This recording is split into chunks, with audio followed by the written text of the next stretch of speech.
QNT continues to see an aggressive breakdown move after losing support between the $61.3 and the $68.4.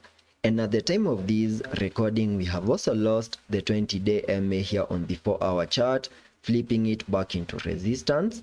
Our last line of support above the $56 continues to hold the support.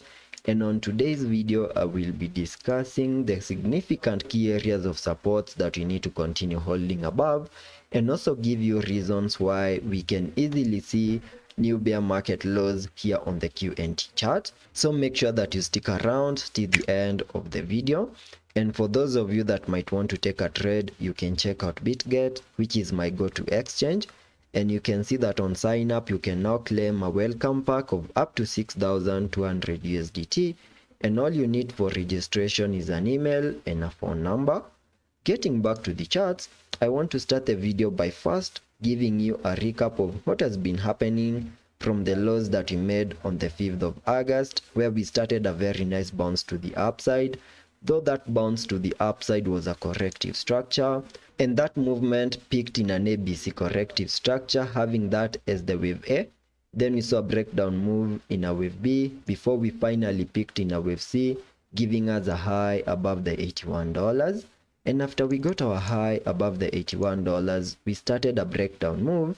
And on my previous videos, I gave you a significant area of support that we needed to see QNT holding by connecting the fibs from the lows that we made in this wave B to the high that we made above the $81, where I was able to come up with a minimum target area for a breakdown move between the fib level 0.5 and the 7.8, which needed to hold a support. And you can see that we have seen a breakdown move, losing that significant key area of support, flipping it back into resistance. And that means that in the next coming days, there are high chances that we are going to continue seeing further breakdown moves. But we also need to have in mind that since we are yet to lose support above the $56, there's a chance of a short-term bounce back over here, having the $69 as our next target area, which is our next key area of resistance. But we also need to have in mind that we might not have that momentum to push the price higher, and maybe the bears might take control of the market and continue pushing the market even lower. And if that is the case, then I will be expecting to see QNT give us a reset of the low that we made on the 5th of August over here below the $50. And the moment we get a reset of the $50, then I will expect to see the bulls get back into the market and give us an aggressive push.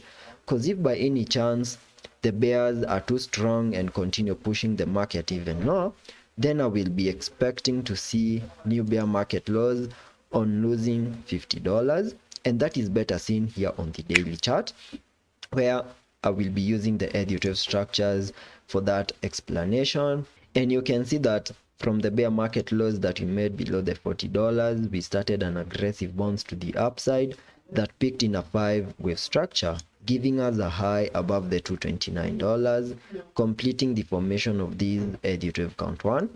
Then we started a breakdown move in the formation of a larger Elliot wave count 2, minimum target areas marked on the charts using this red target area, an area that I came up with using the Fibonacci's, connecting the fibs from the low that we made, that is the bear market low, to the high of that larger Elliot wave count 1, having in a move that gave me the minimum target areas for the second wave between the fib level 0.5 and the fib level 0.78 as a maximum, an area that we have now fully maximized. And you can see that at some point we lost the fib level 0.78, flipping it back into resistance.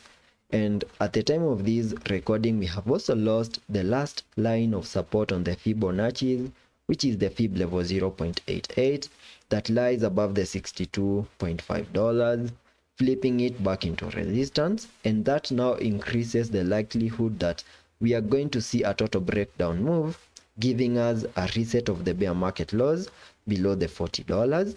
So that is all I'm expecting, and I need you to be aware of that worst case scenario that can play out here on the QNT chart in the next coming days. And that is all I'm expecting on the short term and also on the long term, and let's be patient and see how that plays out, and I will be keeping you up to date.